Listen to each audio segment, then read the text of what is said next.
2024-এর March মাসেই ঘটতে চলেছে ভয়াবহ এক অশনি সংকেত।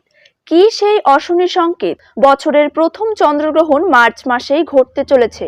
গ্রহণ হলো একটি মহাজাগতিক ঘটনা, কিন্তু গ্রহণের একটি কুফল থেকেই যায় এবং কুপ্রভাব এবছর রয়েছে ঠিক কতটা, আজকের ভিডিওতে আমাদের আলোচ্য বিষয় কি কি চলুন এক নজরে দেখে নেওয়া যাক।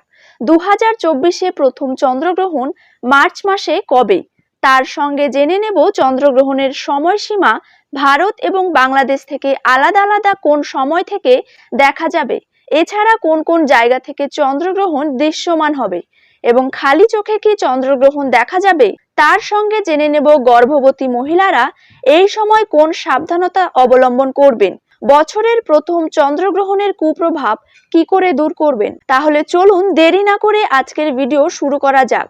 বছরের প্রথম চন্দ্রগ্রহণ এই মার্চ মাসেই ঘটতে চলেছে।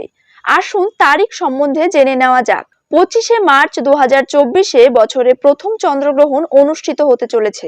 এটি একটি খণ্ডগ্রাস চন্দ্রগ্রহণ।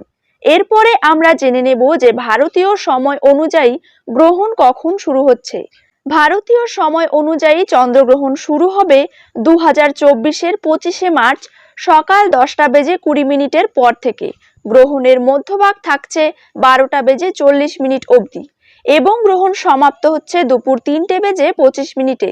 এরপর আমরা জেনে নেব বাংলাদেশের সময়সূচি অনুযায়ী চন্দ্রগ্রহণ কতক্ষণ থাকছে। বাংলাদেশের সময় অনুযায়ী চন্দ্রগ্রহণ শুরু হবে 2024 সালের 25শে মার্চ সকাল 10:50 থেকে।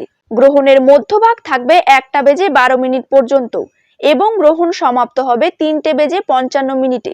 এইবার আমরা জেনে নেব এই খণ্ডগ্রাস চন্দ্রগ্রহণ কতটা বিপজ্জনক হতে চলেছে। গ্রহণ একটি মহাজাগতিক ঘটনা হলেও ধর্মীয় শাস্ত্র অনুযায়ী গ্রহণকে একটি অশুভ ঘটনা অথবা অশুভ শক্তির বহিঃপ্রকাশ হিসেবে বলা হয়ে থাকে এবং এই জ্যোতির্বিজ্ঞান অনুযায়ী এই গ্রহণ কতটা ভয়াবহ হতে চলেছে, আসুন এর প্রভাব সম্বন্ধে আমরা জেনে নেব। শাস্ত্রমতে এই চন্দ্রগ্রহণটি অনুষ্ঠিত হতে চলেছে দোল পূর্ণিমার দিন। দোল কিংবা হোলি দুটোই আমাদের কাছে একটি পবিত্র উৎসব, কিন্তু এই উৎসবের দিন এই অশুভ সংকেত হতে চলেছে, তাই শাস্ত্রীয় মতে এটি একটি অশুভ দিন। তবে এবছর চন্দ্রগ্রহণ যেহেতু দিনের বেলায় অনুষ্ঠিত হতে চলেছে, যেহেতু দিনের বেলা আকাশে চাঁদ দেখা যায় না, তাই আমরা দোল বা হোলি দুই উৎসবই পালন করতে পারবো। সেক্ষেত্রে কোনো বাধা থাকবে না। ভারত এবং বাংলাদেশে যেহেতু এই চন্দ্রগ্রহণের প্রভাব পড়বে না, তাই জন্য গর্ভবতী মহিলাদেরও কোনো নিষেধাজ্ঞা নেই।